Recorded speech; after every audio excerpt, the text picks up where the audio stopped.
welcome to my podcast where I invite you to run with me after memories and shape them into stories.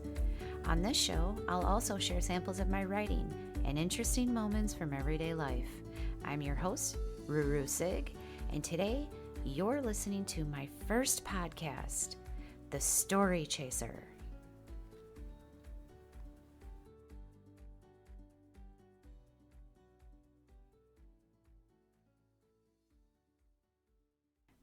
Okay, episode 6. Thanks for hanging in there, loyal listeners. My stomach is rumbling a little bit. I'm kind of growling. I'm kind of hungry, so there it goes just now. I wonder if you're going to pick up on that in the recording. Not much I can do except eat, but I really wanted to get this rolling before I do that, so I apologize ahead of time. So this is a writer's episode. This is for the writers, and tonight I'm talking about perspective. And I think about perspective in storytelling like this. If you told a little kid to go around the barbecue and shoot photos, if you gave him the phone, a camera in my day and age, but a phone, and said, go around and, shoot these and bring them back to me, what would be returned to you is images of really tall people, even people that aren't actually tall according to traditional standards. But to that kid, through those eyes, everybody's huge, right?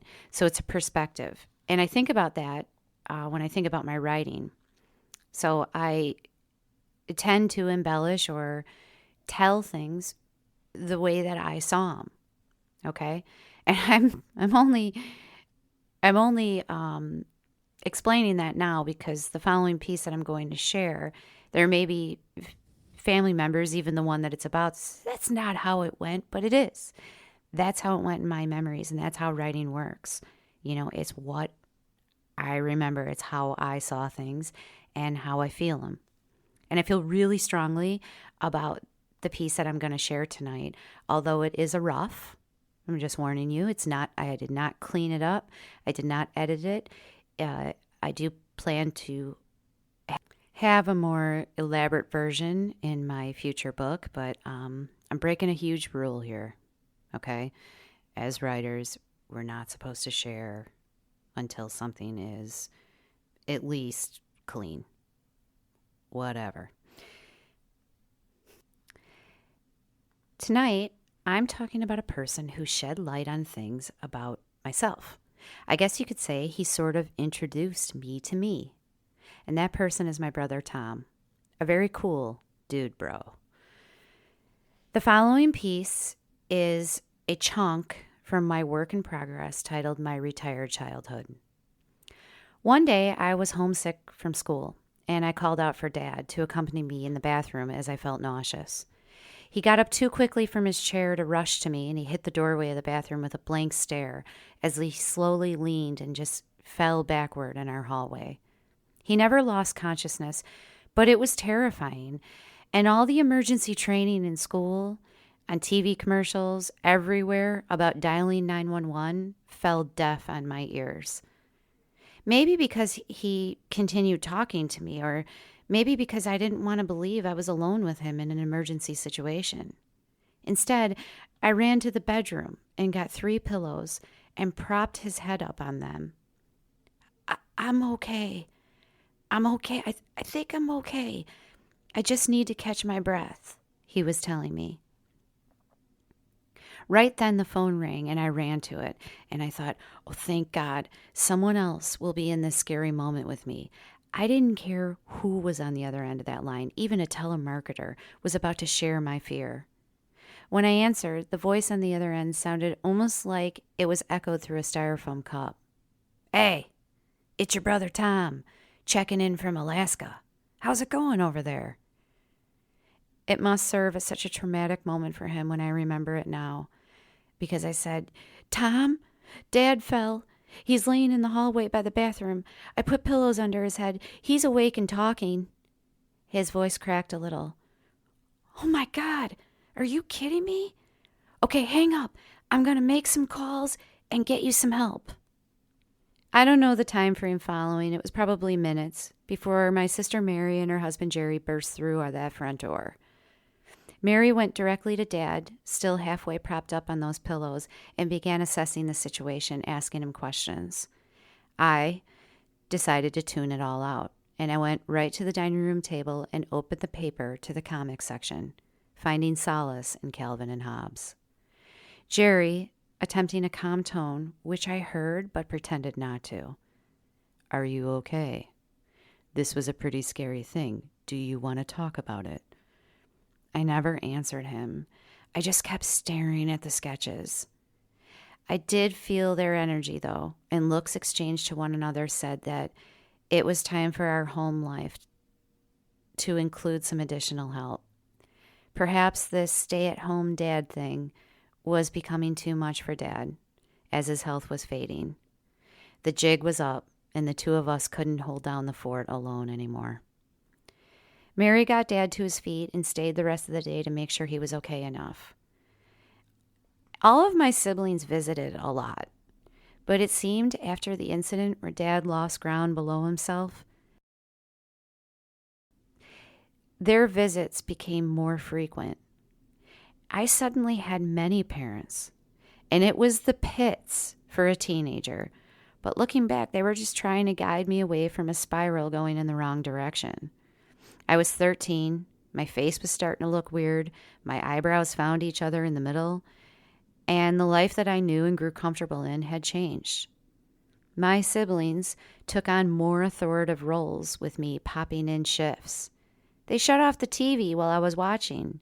"Hey, it's 1 a.m. You should be in bed." "Grr, no. I should be finishing my bowl of ice cream and enjoying this program."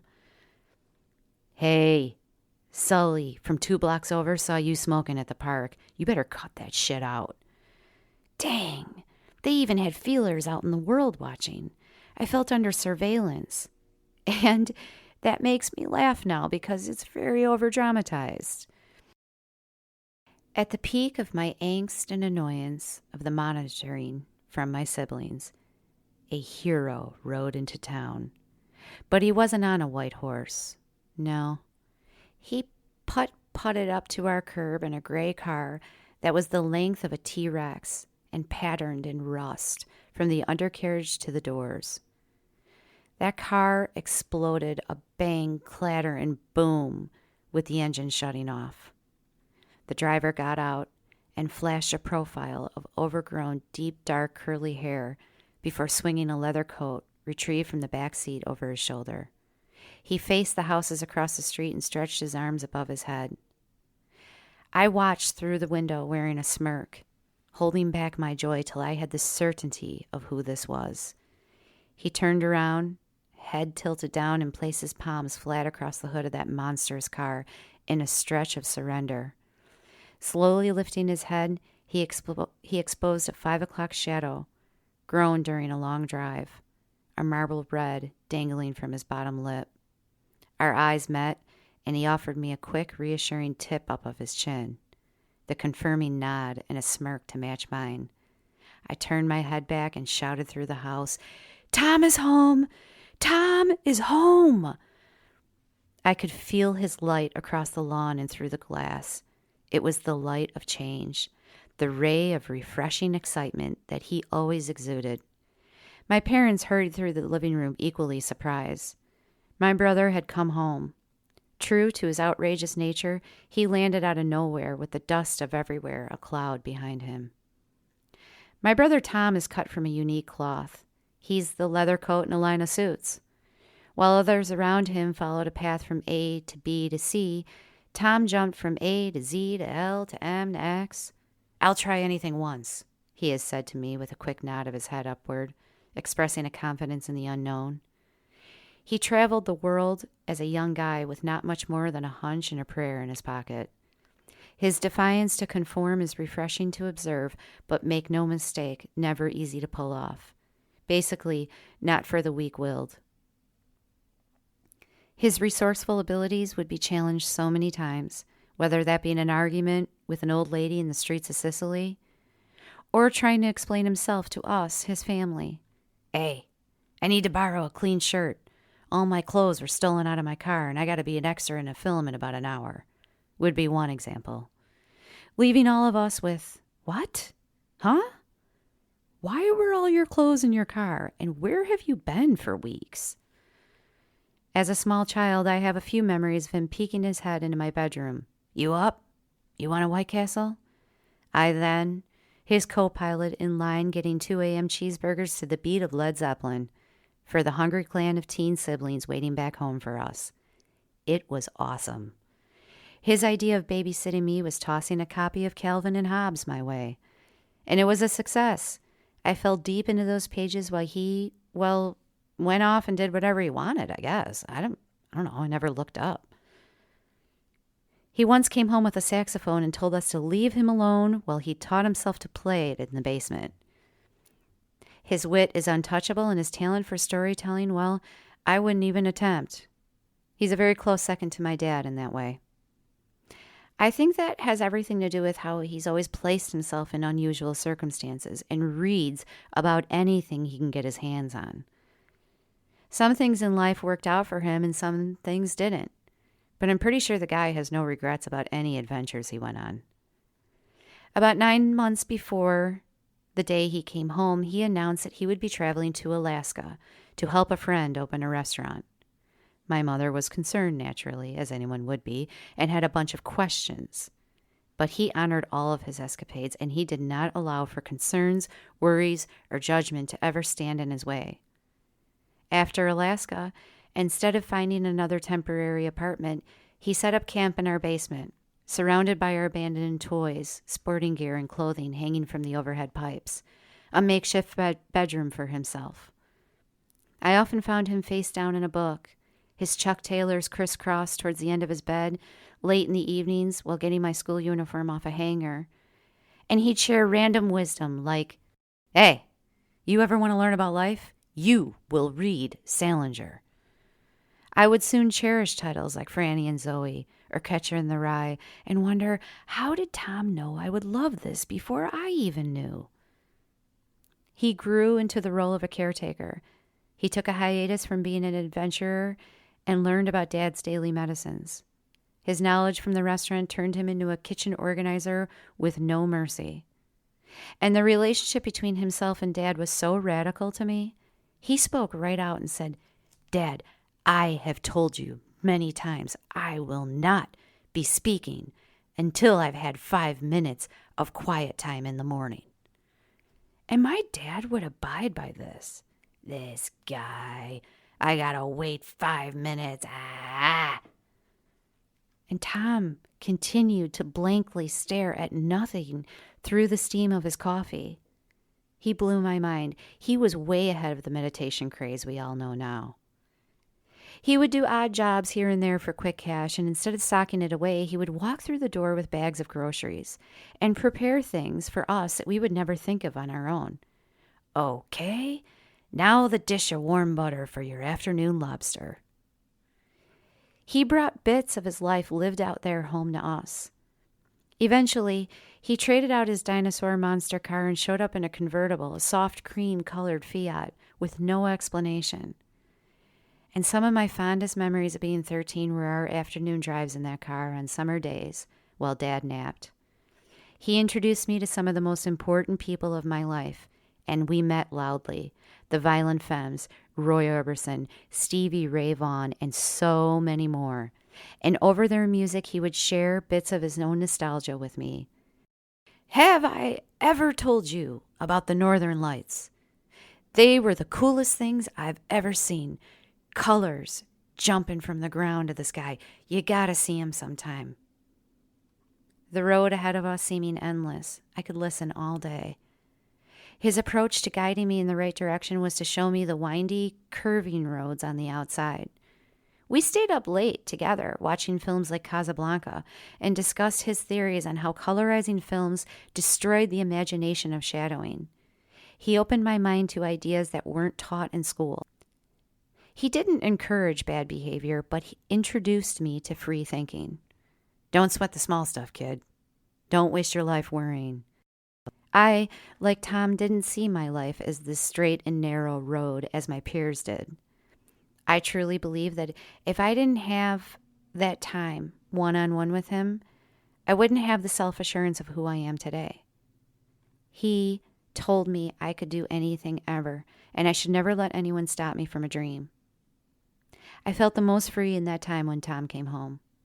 And I know his intention was to help take care of Dad, and he fulfilled that duty. But it also shaped a confidence in the 13-year-old me, who could have had a lonely time feeling different than everyone else for so many reasons. Instead, I had afternoons with the wind through my hair and the wisdom of my traveling brother who came home to remind me, keep focused on the dreams ahead. So like I said, the piece needs some cleaning up, and of course there's so much more to it, but it's important enough to share tonight because I think that we all have this moral responsibility to look after the young people. Obviously, as we age more, I feel that way. You know, you would never know the impression you're making on someone by just living freely in front of them. Show young people your mistakes. Show them your cuts and bruises. Tell them about the bad times and the good times, and let them know that both are equally important to make up who you are. I'm a living example of that because all of my siblings are amazing. And I decided tonight to highlight Tom and that time because it was such a crucial time in my life. Just turning 13, questionable, impressionable, and like I said, he rode in with the wind and he brought all the answers that I needed. And that's an answered prayer, you know. I'm not sure how Tom looks back on those years that he came home to stay with us. I'm pretty sure I'm probably going to get a phone call as soon as this episode launches, and we'll talk about it. And I hope more than anything that my perspective on this time has touched him and that he knows that he made a huge difference in a young person's life and was instrumental to the development of the adult that she is now. So thanks for that, Tom. Folks, if you have any questions or comments about episodes that you've heard here on The Story Chaser, please feel free to email me at rooroosig@gmail.com or give The Story Chaser a call at 312-857-4625. I'd love to hear what you have to say. Well, this is as good a place as any to end this episode. My name is rooroosig, and I thank you for listening to The Story Chaser. Remember, there are stories everywhere. The key is to focus in on the little memories to find the bigger moments. My promise to you is that I'll keep chasing those stories. Be well, folks, and go ahead. Have a wonderful life.